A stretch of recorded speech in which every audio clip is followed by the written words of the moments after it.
I feel like being lazy today. But I couldn't find a baby to take candy from, and none of the barrels I looked in had any fish to shoot.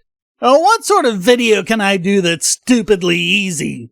Here's how to prove the flat Earth irrefutably. That'll work!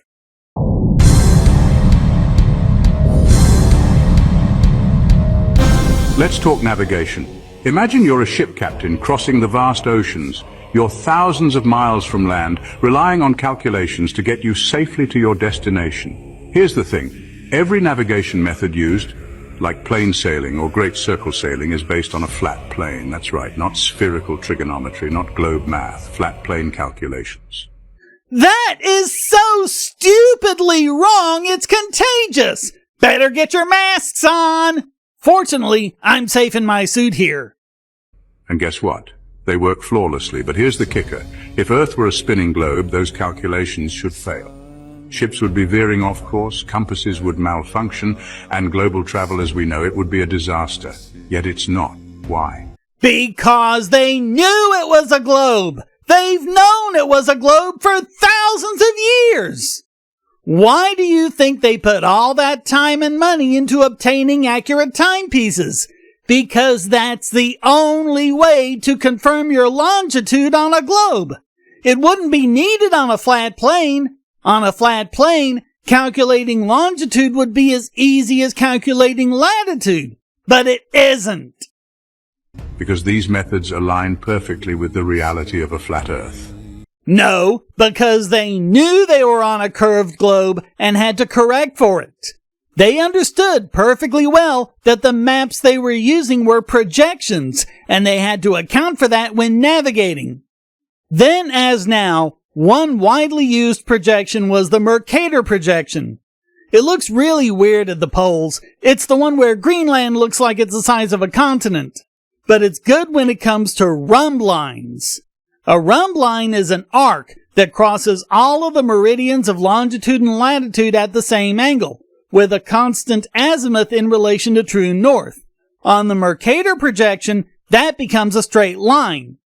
By the way, this is not the shortest path. That's using what's called the Great Circle, but we don't need to go down a rabbit hole here.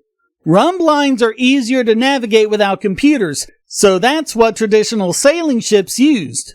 So basically, the Mercator projection lets you just plot a straight line and go, but you would need to adjust for the map distortion since you're not actually moving in a straight line. As long as you had the right equipment and an accurate timepiece, this was no problem. You just had to keep track of your speed, direction, and time in conjunction with celestial navigation. And it doesn't stop there. The globe model also insists on constant curvature. If the Earth is a sphere, sailors would need to adjust for it every single moment of their journey, but they don't. That is an outright lie! They had to adjust for it all the time! This guy's showing pictures of sailors using maps. What he isn't showing is the correction tables they used constantly.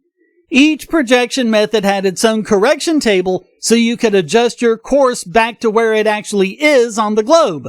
So if you're using the Mercator projection, that had a specific correction table you'd reference to account for sailing around a curved surface.